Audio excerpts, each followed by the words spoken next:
The office is on the top floor, and nobody knows your name. No sign on the building, no blue check mark, no camera crew. Just you, a black coffee going cold, and a screen with 11 tabs open, one for every company you own. A logistics firm in Ohio, a pest control chain, a boring little software company that quietly prints money. Payroll for hundreds of people you've never met runs through this desk. The number at the bottom of the screen has 8 zeros in it, around $100 million. 18 years ago, you were counting quarters to make rent. You lean back.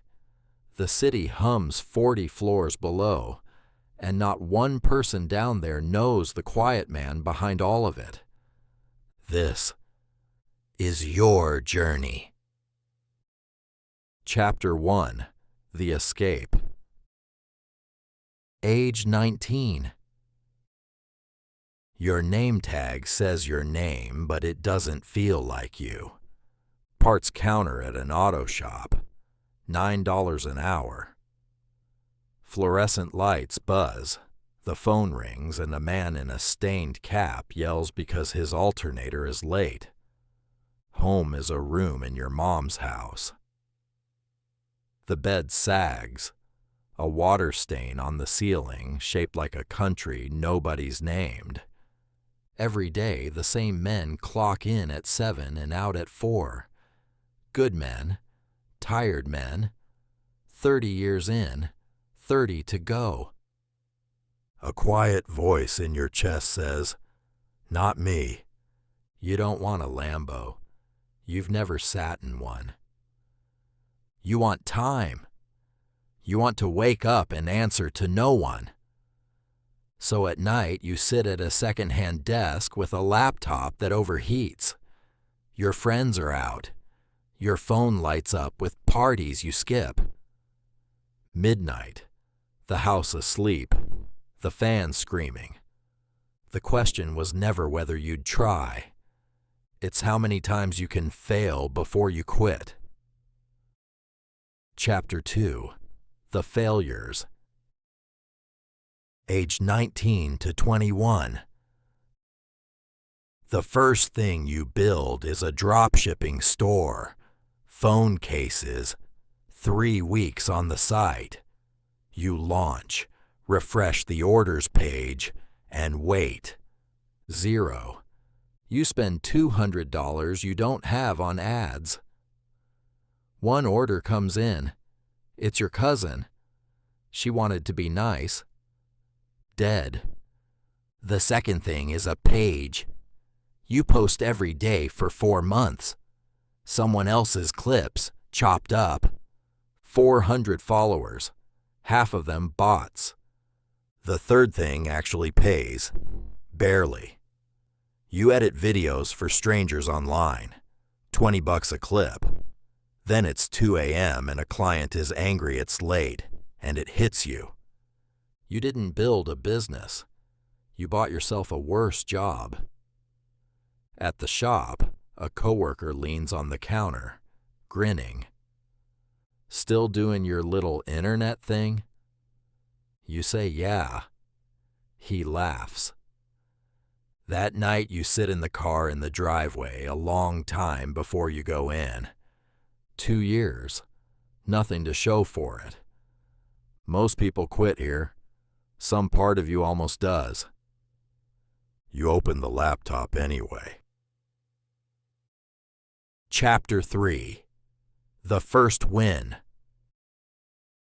Age 21. The idea is boring, and that's exactly why it works. Local contractors, roofers, plumbers, guys with trucks, are great at the work and terrible at finding customers. So you find the customers and sell them the leads. No inventory, no warehouse, a phone, a laptop, and the nerve to make the call. The first roofer says yes. Your phone buzzes. Stripe, $100. You stare at it. You made that. From an idea in your head, You sign 2 more, then 5. You learn to sell without your voice shaking. 3 months later, the dashboard reads $1,000. Then, one impossible morning at 22, it reads over $10,000 in a single month. Here's the moment that decides everything. You don't buy the car. You don't buy the watch. You don't tell a soul. You take almost every dollar and put it back in. The money isn't for spending. It's ammunition. But ammunition is worthless if you don't know what you're aiming at. And you don't. Not yet. Chapter 4. The First Acquisition. Age 24. By 24, you realize you've been doing it the hard way. Starting from zero is brutal. But out there are tiny businesses that already work, owned by people who are tired and want out. You find one, a window cleaning company. The owner is 63, with real roots and real profit. He just wants a lake and a boat. He wants $60,000. You have 18. So you ask him to let you pay the rest out of the profits over 3 years. He thinks about it. He says yes. You sit in his kitchen with a pen. Your hand is sweating. If this fails, you owe a man his retirement. You sign. Then you go to work. You raise prices $5. Nobody leaves. You book the crews tighter. Invoices go out that actually get paid on time. Profit climbs, quietly. And a door opens in your mind that never closes. You can do this. Again and again. Over the next 2 years, you buy 3 more small ones the same way. 4 companies by 26. And a dangerous new feeling underneath it all that you can't lose. Chapter 5. The Collapse. Age 27. Pride is expensive. A bigger deal lands in your lap. A supplier with fat numbers on the spreadsheet. You move fast. Too fast. You borrow heavily and barely look under the hood. Then the hood comes off. 60% of its revenue came from one customer, and that customer walks the month after you sign. The numbers cave in overnight. The loan payments don't care. Every month, money you don't have comes due, and it starts dragging your other companies down with it, like a drowning man grabbing your legs. You stop sleeping. You lose 15 pounds. One night you do the math on losing all of it. Every company. The window cleaner's kitchen. 8 years of your life. You put your head in your hands in the dark. You could walk away. Bankruptcy. Start over. Nobody would blame you. Instead, you pick up the phone and call the man whose deal is killing you, and tell him the whole truth about how bad it is. You don't know yet that this phone call is the reason you survive. Chapter 6. The Holding Company. Age 28 to 35. You survive by getting smaller before you get bigger. You sell the disaster for scraps. It hurts. You let it hurt. And you write down every rule it just taught you. Never let one customer be the whole business. Never buy what you don't understand. Never chase a number just because it's big. Then you do the hardest thing for a man who clawed up alone. You let go. You hire operators who are better than you at the daily grind, pay them well, and get out of their way. You build dashboards so you can watch every company without touching it. You turn your gut into checklists. And you start buying again, slowly. A logistics firm, a pest control chain, that quiet little software company. Different industries, one thing in common.